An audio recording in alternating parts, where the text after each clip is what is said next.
Welcome to The Roll Call, the podcast where we dive into the roles that define us. I'm your host, John Glahn. On each episode, we explore the journeys of people discovering their true roles in life, business, and beyond. Get ready for inspiring conversations about finding purpose and authenticity. Let's roll the roll call. Welcome, everyone, to The Roll Call. I'm John Glahn. I have with me the wonderful Stephanie Ellis, who is the founder and owner of Travel Girl Group, who is a women-owned boutique luxury travel experience. I don't know, guide, Sherpa, lots of things that you might want to call all of it, right? So now that we're all here and accounted for, let's start the roll call. So Stephanie, thanks for joining. Thank you for having me. Yeah. So Stephanie is, I love the fact that I get such a variety of entrepreneurs on the show. And so obviously I just love to start. I love hearing the entrepreneurial journey. So let's talk to us about what Travel Girl Group is and does. Because I know we talked a little bit, like luxury might push people off and say that means it's really expensive, but you're like, no, not so much. So fire away.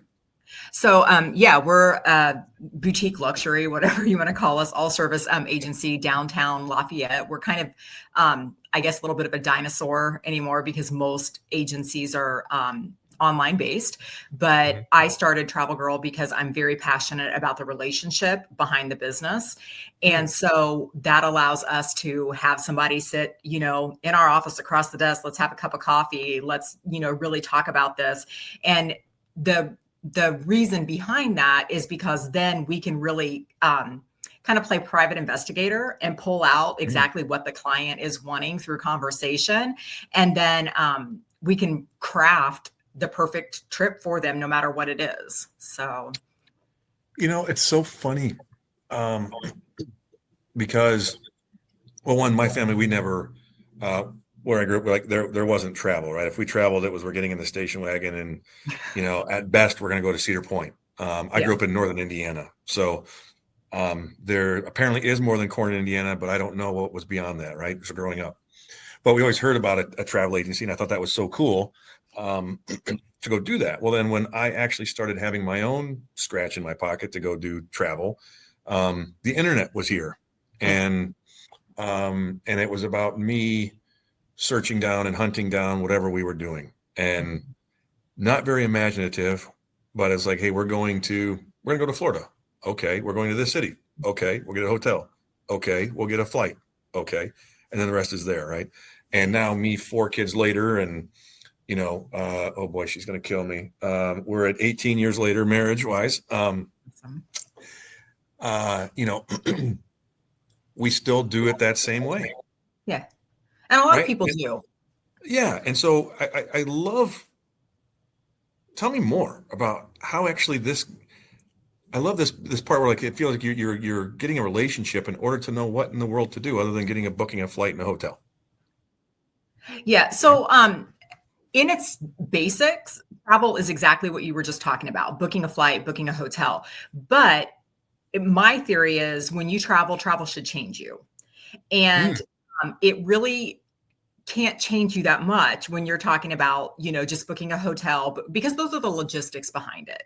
And logistics, whether I'm booking it or you're booking it online, those are kind of going to remain the same. But what the difference is, we can kind of ferret out what you are specifically looking for. Are you wanting a place that has gorgeous fireplace where you can sit around and have coffee in the morning and chat with the other people? We, can ferret out, hey, would you like us to add, a picnic on a ridge of a mountain or something like that? Or, have you always wanted to go truffle hunting with dogs? And, we can set that up. So we really, like I said, work as an investigator to find out exactly what experience you're wanting to have. And then we're able to create that, curate it, if you will, and pull it all together so that we exceed what your expectations are. And that's what it's about, because that kind of travel changes who you are. And that's what we love about our business. Oh man. You know what? This is like like you're speaking to my core. for a number of different reasons. One, I would say this is like almost like going to be a therapeutic session for me. So thank you. Um, which is I get the same thing for my wife. Like, remember when you used to be romantic? Remember when you used to do all these things? Remember when, you know, again, before kids and the courting and all those things, right? It's like in my heart, I am a romantic, I am creative and I do try to go do wonderful things. But then life happens, right? We've got Yes. 4 kids and they're 15 to 4 and business and all these things. That Mhm. desire is still there for me to do something like that. But it's Yeah. like the time that whatever, bop, bop, bop. And so I feel like, we might as well just set up an appointment now for help me figure out the next thing that I'm going to do for my wife because we only know what we know. Right. Right. Yeah. And the point of traveling to some place you've never been before, it's like you're trying to figure it out.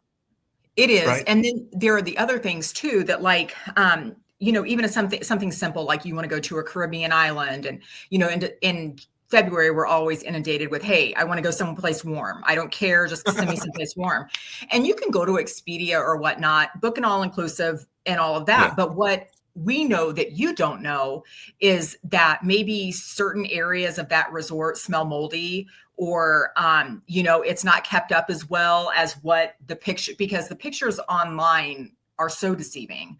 Oh, We can absolutely. tell you, about the smells, the food, the different activities they have, whether it's too loud at night, whether you want a quiet experience, or whether you want a party hopping, vibe.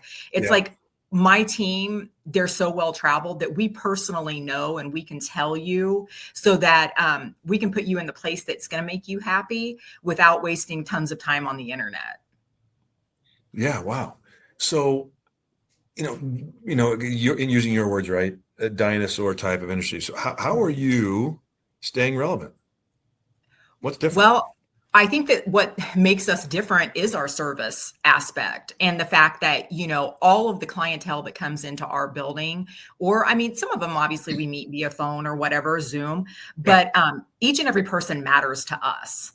Um, you don't get that on a usual internet site. I mean, and I'm not trying to Yeah. bash Expedia or who, I'm just using them as a, Yeah. you know, It's a service.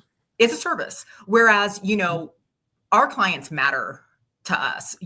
We have good days when you guys are having good days. We are sad when you are having a loss. We really get to know our clientele, and that's what makes us different. Is we are so focused on the relationship, that I think number one, that's what is able to allow us to deliver extraordinary trips for our clientele.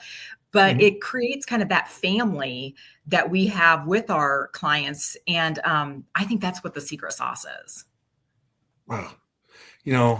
Some of the most fundamental things in life and in business come down to that, right? How are we Mhm, making a memorable experience? It doesn't have to be rocket science. How are we actually doing the things that people want to do?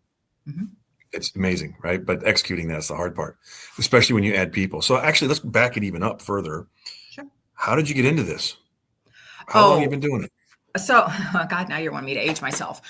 So I've been in it now almost 19 years, and I actually fell into it. My background was horticulture, and then after that, it was I have a degree in paralegal science. So I'm really great with all the fact finding, contract type things, which obviously Hmm. is an asset for my Yeah. company. Mhm. But I actually knew somebody that they were like, "Hey, do you want to hop into the office? Because we don't want to do our business travel anymore." And I was like, well, what better things do I have to do right now? I'm a young mom and Mhm. this sounds good and I can do it from home. And so that's how I started, is essentially booking a company's business travel. And then that kind of grew to booking other companies. And I even had a client in London, some down in Texas. So I kind of grew, and I grew Mhm. mainly to booking C-suite travel. And Yeah. then we ended up adopting a couple of young kiddos 14 years ago. Oh, And I said, I'm like, I would really want to transition into leisure, because let's face it, when you travel for business, it's because you have to. When you yeah. travel for leisure, it's because you want to. And Mm. so I wanted to get more into that type of surrounding where people were a little bit happier. You were planning, like I said, changing their lives instead of, hey, I've got to get to Japan for a meeting at this time. I need to make sure that I'm there. God forbid flight delays and all that. still have, the heavy logistics with leisure travel, but it's just everybody wants to be there. So that's when I moved into the leisure travel, and I'm a huge proponent of education. So I went and I got the highest designations that I could in the industry, started building up that leisure product and knowledge with myself. Then in 2019, I always knew that I wanted a brick and mortar because, again, the relationship and sitting down with people. Opened up my brick and mortar, started out in a 200 square foot office. And then now, we grew to what we have now, which is, I think if anybody that's been in the office, they just come in and they're like, they love it because we just create that warmth and, just a place that they want to be. So. Yeah. That's incredible. And, I was actually, for those that don't know, I'm actually happen to be in Lafayette today, and I'm probably right around the corner. I'm at the local Greater Lafayette Chamber. So maybe on my way out, I need to go see what that experience is all about. Absolutely. The girls are there and ready for you to come in. Awesome. So, you said, hey, you now grown. So has really your growth been in the last like 6 years? Is that what I'm hearing of? It has. So I first started out with just myself. And at the time, one of my daughters, I have 5 children. One of my daughters was, she's kind of always been my right hand whenever I would go to like bridal shows or whatnot. She would just kind of tag along with me ever since she was 16. And so from the beginning, she kind of helped me, I don't know, just do basic admin type skills. And then the two of us decided that she was going to go to Purdue and major in publicity and marketing type of thing. And so she and I were the founding partners of this. And now that's all she does. She does all of our marketing, all of our publicity, all of the fantastic newsletters that you see and everything she does. And then, of course, COVID struck. And we ended up absorbing another agency, which like quadrupled our size essentially overnight. And that was probably not one of the best moves that I made because I have a really big heart to try to help. And in the beginning, I helped without probably the facts and the information behind it. And the people that I absorbed, they were essentially hobbyists. And they were in the travel industry because they wanted free trips and things like that. And that's absolutely 100% against what I believe in. My staff, myself, we're full-time. We, it's not a hobby. It's a passion. Anyway, so we kind of ended up letting them go. And then over, the last 3 years, I have created what I kind of call my dream team. I have 3 agents that are in-house besides myself. I have my marketing and public relations person. And then I have an outside agent that is based out of Kokomo. And the relationships and everything that we have right now, like I said, I feel it's my dream team. And I'm really lucky to be surrounded with the people that I have. That's awesome. And thank you for dispelling a piece of the other part of some travel agents that I know, right? Or that I have known, family, friend, or whatnot. It always felt like I was getting invited on a trip to go fund their trip. Yeah. Right. So thank you for dispelling that. And that's a very, very key point and difference, right? Of you're taking it absolutely seriously and you've got the overhead. And again, you have a thriving business with people that are doing things, I would say again, the death of maybe travel agencies is like no one's marketing and people are trying to do it for that purpose versus really trying to curate something different. Right. So you have a thriving business, and I do want to make sure, I did say women, women owned, but it's obviously called Travel Girl, and there is a big piece of you that you're serving that and pride in serving that women-led community, right? Big piece, yeah, because women, there are a number of us now that are, in the community and everything, that are women-owned business. But I have a huge passion for, as you know, and you talk to your wife, women tend to give everything to everything else. And then we aren't left with much. And then when you're so depleted, you don't have the ability to give out to other people. So we make it a focus in our agency, and just like our mission motto to begin with, is to really try to build back up those women, whether it be in organizations that we serve with nonprofits, or we offer group trips a lot of times that are just women based, that are for just filling that person back up so that then they're able to continue doing what they do so well, but from a place of fullness instead of emptiness. I'll divert. I sorry to keep making this about me, but it's really hitting home. With, here's the other part of that. Hearing what you just said about, women being depleted, right? Guys, and this is a generalization that I'm going to make, like my friends, right? It's, if we want to go do something, we just say, hey, do you want to go to a golf trip? And someone figures it out and we go do a golf trip, right? Yeah. It's not like a lot of thought process. It's not a lot of worrying. There's worrying about what's happening at home. But again, it comes across like we just go plan it and do it. On the other side, and I say, hun, please just go with your friends and go somewhere. And it gets the same way. They freeze a little bit. They're like, probably because they're worried about what's happening back home and all those things. Yeah. And then I don't know how many trips my wife's been on. It's like, well, it was great. We just hung out. Versus hearing what you just said. You're creating customer clients right now on this call with myself already, right? Of like, doing a real ladies trip that is about filling them back up. Yeah. What a novel idea. Yeah, it's definitely a passion of mine for sure. Yeah. So now coming back, taking it back away from me, but making sure that if I say things that I'm more apt to maybe do them. So I'm going to make sure I'm taking something from there. But back to what you're serving in the for women in the community. I know you did say you do run an organization, right? You're a chair for the Women Business Association. Yeah, I'm the president of the Association for Women Business Owners, and we service a little under, I guess, 100 people, 100 women-owned business people in Lafayette, and we provide, instead of a networking type of thing, what we do is provide education and support and camaraderie amongst ourselves, and then we also have it's called our Empowerment Fund, which we then raise money to do tuitions and micro grants for women in business to be able to, do develop, or if they need some help with branding or whatever. Again, just working alongside of them to support them so that they can have their business thrive as well. Wow. You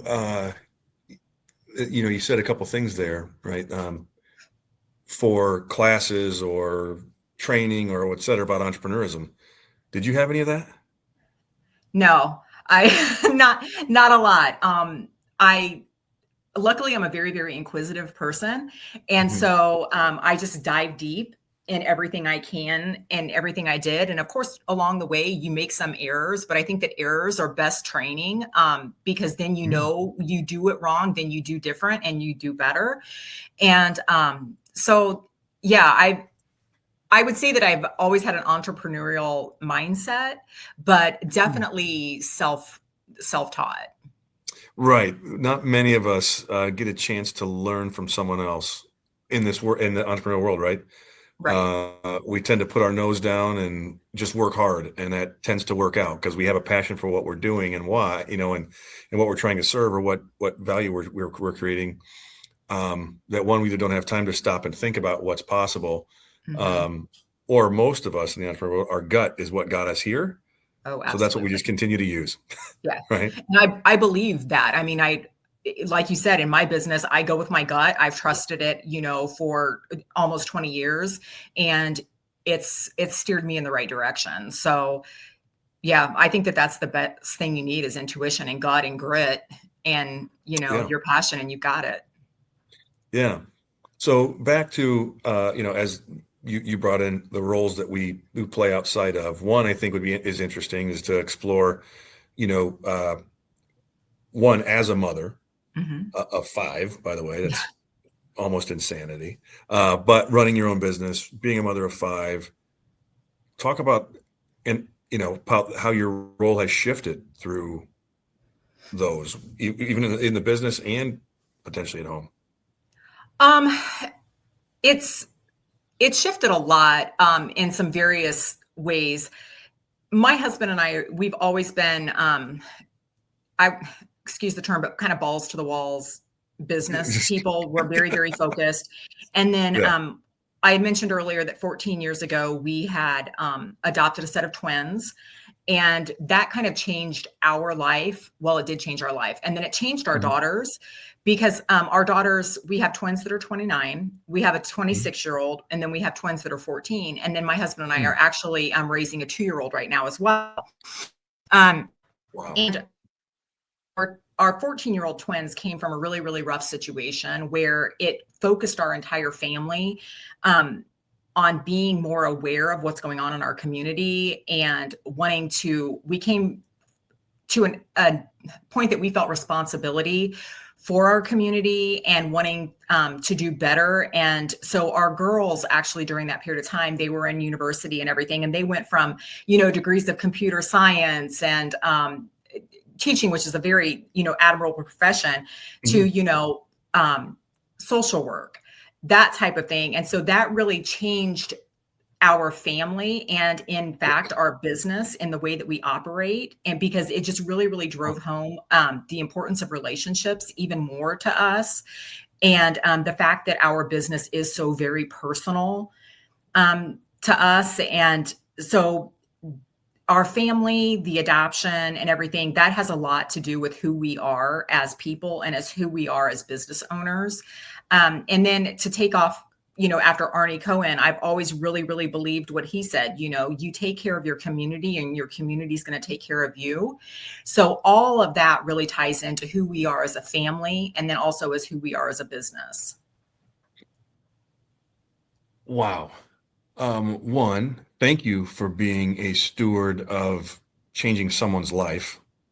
Not even knowing what the situation was, but to pull them out of whatever that rough situation was, and now give them, I presume, to be a very fruitful life and opportunity for them. And then hearing what you say, right,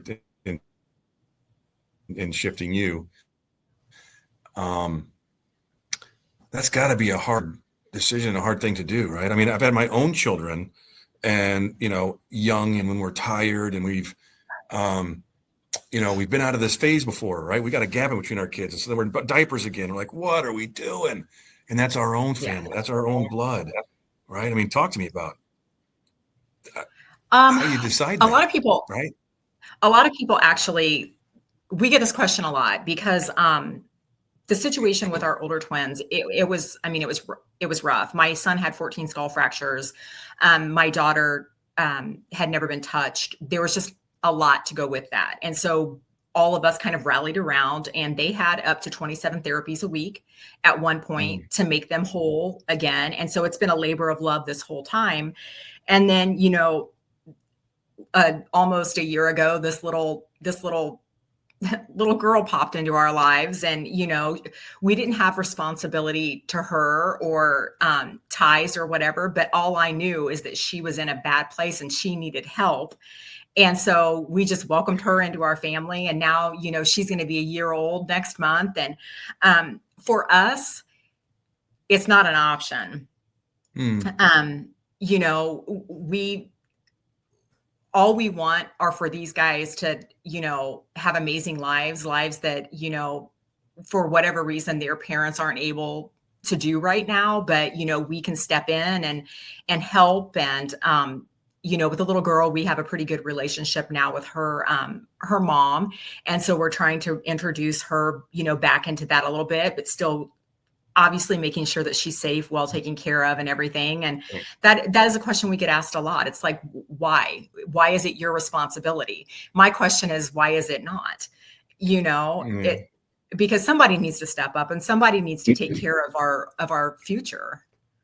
So Um, I- Again, this is virtually unheard of in most circles, right? Um, right. That someone would be that giving of time, resources, energy, emotion, etc. for strangers or close to, right? And it takes two people, and I won't say the year of the anniversary, but it is your anniversary, so thanks for joining. thank Um, So again, and it's longer than the age of the children that she mentioned. So I'll just say that. But in order to be making decisions like that, your relationship and role at home has to be very strong. It's, I would say that I follow a pretty traditional matriarchal Mm-hmm. role. And, you know, whether that has been intended or not, that's definitely what it is, that the kids all look to me for a lot of advice and Yeah. help with things. And sometimes my husband has to remind them that mom's not Google. And Yeah. but, Yeah. you know, Yeah. it's like we are very, very tight knit. My furthest away child, her house is 10 minutes from ours, and Oh, we are still a very, very strong family unit, and that makes me happy. It's just this last weekend, things that just make me so proud. My oldest daughter decided to have siblings night at her house. So she oh, takes all the younger siblings over to her house. You know, they do the pizza, they do the games. And it's like they yeah. love to be with each other. And that makes my husband and I so proud, because it's like, man, we've done something right. You know, Yeah. they all love each other, and they support each other, and they take care of each other. And if one's slighted, they're all slighted. And it's Yeah. just an amazing thing. Oh, absolutely. And, and again, so many times, there's a reason why, even if you call it non-traditional anymore, a dinosaur in the word you used earlier, right, with an industry where and how do you actually do it differently and better um, than others when most have died off, um, or I can say all kinds of other things, but what makes the difference is that special curated. We already talked about that, right? The relationship and the touch that you have that comes from, and just in business, I work with my clients all the time about this, right? It's the why of the business comes generally from the founder. There's a why in there somewhere that the care comes out and pours out of everyone, and you create that culture in the business based on that. Yeah. And so I think hearing the story, the rest of your story, just really solidifies why the rest is so successful, why that business is so successful, why you can curate a passionate relationship with folks, because that's innately who you are. I feel like everybody in this world matters, and everybody wants to matter. And when you show people that they matter to you, that's when change really starts to happen. And that's when you create these just impenetrable bonds that, you know, whether it's your family or business or whatever, that's what is successful. So Mm, wow, that's fantastic.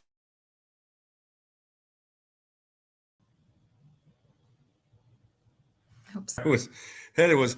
I am floored by humanity. I'm floored by getting introduced to the people that are able to utilize what entrepreneurism, the business that they created, is helping them make impact for people, for clients, making experiences for community. You're checking that box in many different ways, and then at home. And again, most of us are again, these are jobs. These are we're creating, we're doing a service or a job, creating a company to make money. That's a real thing, right? Or else you don't have a business. And we mostly it's for our families, and maybe we do some um, some giving for communities and whatnot. But then tying that all together and impacting a community in far different ways by bringing children their future, like you're making a completely different future, rising the tide of humanity. I'm inspired. Well, So I'm so glad we could connect. thank you. It's been wonderful talking with you and sharing a Um, little bit about what makes our business what it is, you know. A lot of yeah, people don't know our backstory. So no, and that's great. I'm happy that I'm so glad that we can help share that. Maybe we'll give it, with a microphone or a megaphone, maybe we can help you know, push that out there. One thing I do like to end with is for my guests to help with what is a mistake, a failure, a misstep, or something that you've done. Like you said, you failed fast, or you failed, in the yeah. past, that was so beneficial to you that only others could benefit.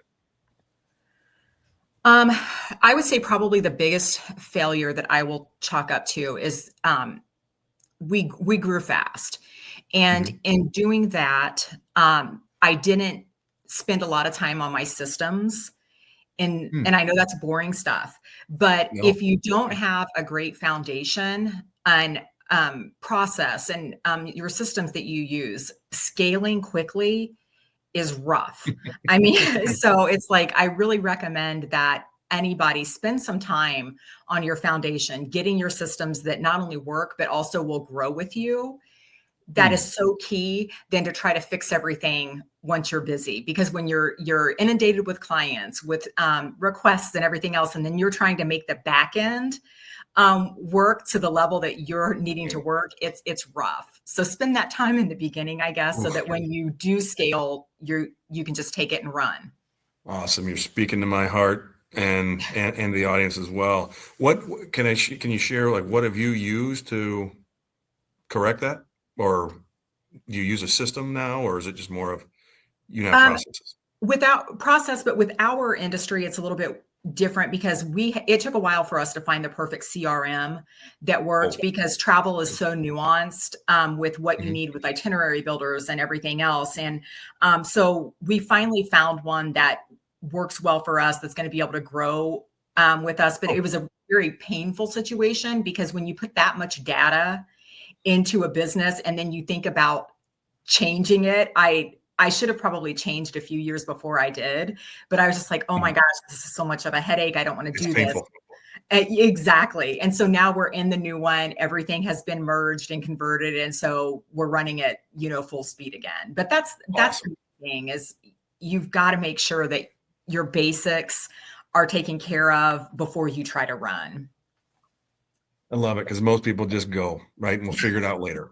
Yeah. And Right. you That's like, can, but it's hard. yeah. One thing we like to say, goals are for people that want to win once. Processes for people that want to win over and over and over and over again. Yeah. So great And if nugget. you're wanting to Thank you for, create a legacy, which is what I said from the beginning, I'm like, I want to create a legacy. You yeah, have to work on that process, because that's what's going to get you there. love it. Stephanie, thank you so much for taking time out of your special trip to join me. I really had a ball. How can people connect with you and the company to have the most amazingly curated experience? They can connect with us a multitude of ways. We're Travel Girl Group on Facebook, Instagram. We're www.travelgirlgroup on the web, and you can see everything that we do. And we have, appointment setup times. You can always call the office, and I would love to have that number memorized. But usually, what I do is put out my personal number, and then that is a bad thing. Yeah, yeah, yeah. So, but yeah, We'll or have it in the show notes. or you can always email info@travelgirl.group, and oh my goodness, travelgirlgroup.com, and Yeah, that'll get to us as well. awesome. Stephanie, again, thank you so much. I really had an awesome time. Hope to see you next Well, time I'm thank in town. you. All right, thanks. Thanks for tuning in to The Roll Call with John Glahn. If you enjoyed today's episode, be sure to subscribe for more insightful conversations. Remember, discovering your true role in life is a journey worth exploring each and every day. Until next time, keep defining your path and living your authentic self. This is John Glahn signing off.